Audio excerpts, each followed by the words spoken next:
What if one desperate robbery led a group of friends straight into a house where evil had been waiting for centuries? The story opens with a horrifying ritual that immediately sets an unsettling tone. In a remote village, a terrified woman is dragged before a crowd that has already decided her fate. They accuse her of practicing dark magic, convinced that she's responsible for every tragedy they've ever faced. Before ending her life, the villagers torture her without mercy. They lash her repeatedly, then rub salt and lemon into her open wounds while she screams in unbearable pain. Through tears and agony, she begs them to stop, insisting that the peace their village has enjoyed exists only because of her. But fear has already blinded them. No one believes a single word she says. Moments later, the village elder gives the order, and her throat is brutally slit. Her head is separated from her body. But then, something impossible happens. Even after being decapitated, her severed head begins moving violently. It refuses to die.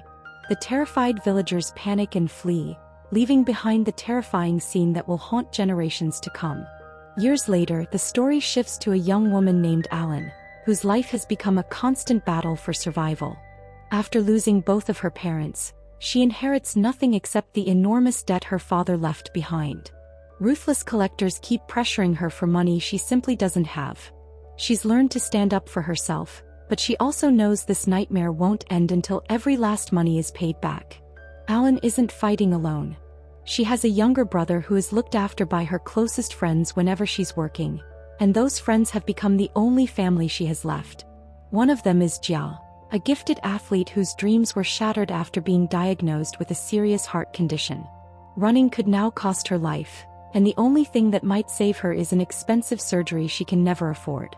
With both women drowning in financial desperation, two of their friends come up with what they believe is a harmless solution. Just one robbery, one house, one night. They promise they'll never do it again. Their plan isn't driven by greed. They swear they'll steal only enough money to solve their problems and then walk away forever. Even though Alan knows it's wrong, desperation leaves her with very few choices. After watching the target house for an entire day, they discover something strange. Every Friday, the owners mysteriously disappear until morning. That makes tonight the perfect opportunity. Or so they think. As darkness falls, the group quietly slips inside the enormous mansion. Jia waits outside in the getaway car while the other three spread throughout the house, searching room after room for anything valuable. They carefully collect small amounts of cash and jewelry, trying not to leave any obvious signs behind. Then temptation takes over. Alan discovers an entire collection of expensive gold jewelry.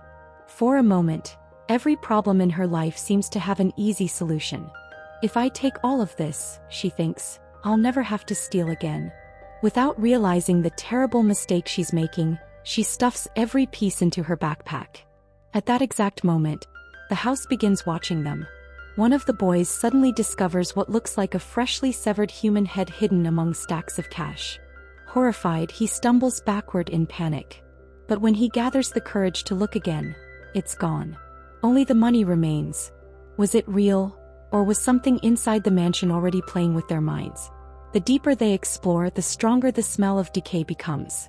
Strange whispers seem to echo through the walls, and every shadow feels alive. Then they make a discovery that changes everything. Hidden inside a secret ritual chamber filled with burning candles, disturbing symbols, and mutilated bodies, they find a young woman tied to an altar. Terrified, she introduces herself as Sukma. She claims a mysterious man has imprisoned her and murdered countless innocent people inside this very house. According to her, she's supposed to become the next human sacrifice. But for some unknown reason, the ritual has never been completed. Believing they've found an innocent victim, the group cuts her free and rushes toward the exit. But the moment they try to leave, every single door and window slams shut on its own. The mansion has no intention of letting anyone escape. Meanwhile, Jia is still waiting outside the cursed mansion, growing more anxious with every passing second. Her brother and the others should have returned by now, but the silence is becoming unbearable. Unable to wait any longer, she slowly walks toward the mansion's massive entrance. Just then, her walkie-talkie suddenly crackles to life. To her horror, Fida's voice answers from the other side. But that's impossible, because Fida is already dead. Jia freezes in place, her heart racing. If Fida is dead, then who is speaking through that radio? Before she can even process what's happening, Sukma suddenly appears, hanging upside down from a giant tree like a terrifying creature waiting for its prey. Her twisted smile sends chills down Jia's spine. Acting purely on instinct, Jia swings her flashlight with all her strength, smashing it directly into Sukma's face. But it changes absolutely nothing. Sukma doesn't even flinch. Instead, she bursts into uncontrollable laughter as if fear itself is entertaining her. Terrified beyond words, Jia turns and runs for her life.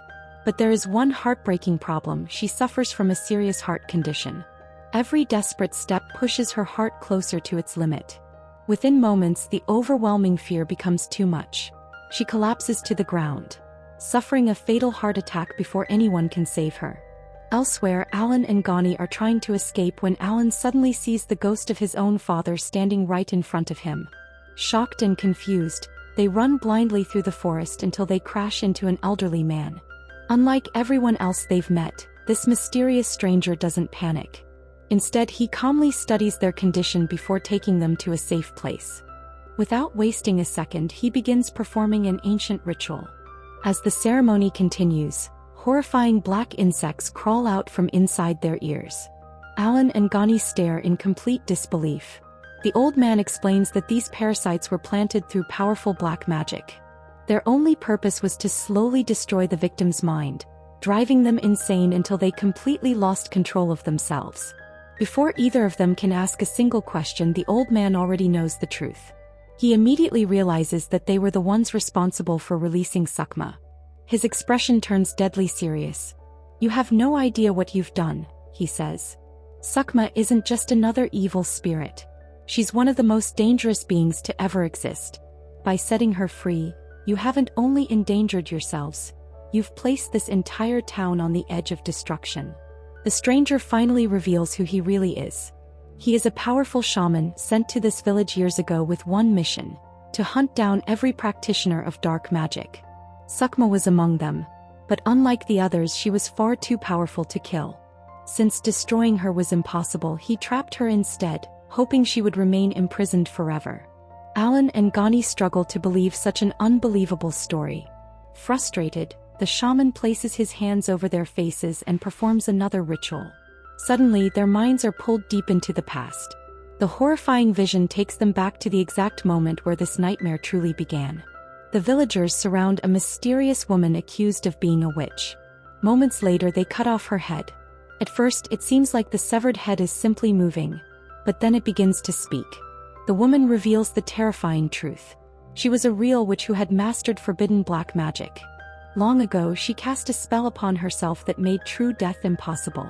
Her physical body could always be destroyed, but her soul would forever survive, waiting for the chance to be reborn through someone from her own bloodline. Then comes the horrifying revelation. Sukma is one of her direct descendants. The witch's soul has been living inside Sukma all along. That's why no one has ever been able to kill her permanently. The only thing anyone has managed to do is weaken her. Alan immediately asks the question everyone is thinking. If she can't be killed, then how did you weaken her? The shaman explains that when he first arrived in the village, he discovered a secret cult trying to resurrect the ancient witch through Sukma. He slaughtered every cult member before they could finish the ritual, but he was still too late. Sukma had already become the vessel. The witch had already returned. There has to be a way to stop her, Alan insists. The shaman nods. There is. But only one sacred weapon can destroy the witch forever. I've spent years searching for it, but I've never found it. The moment those words leave his mouth, the ground begins shaking violently. Without warning, Alan, Ghani, and the shaman are dragged into a hidden world buried beneath the mansion itself. The underground realm feels completely lifeless, frozen between reality and the supernatural. The second Alan steps inside, an ancient warrior spirit possesses her body. Only then is the shocking truth revealed. Alan belongs to the very same bloodline as the ancient warrior who once tried to destroy the witch centuries ago. The spirit has chosen her as its final vessel. Guided by the warrior's soul, Alan walks straight toward a sacred sword hidden deep inside the ruins. As soon as she pulls the glowing blade from its resting place, Sukma senses it instantly. For the first time, the witch feels fear, because she finally realizes that her immortality is about to be challenged. Sometimes the greatest evil doesn't survive because it's powerful. It survives because people underestimate it. And this movie reminds us that courage isn't about being fearless. It's about standing against darkness even when every reason tells you to run. If you enjoyed this chilling journey, don't forget to subscribe.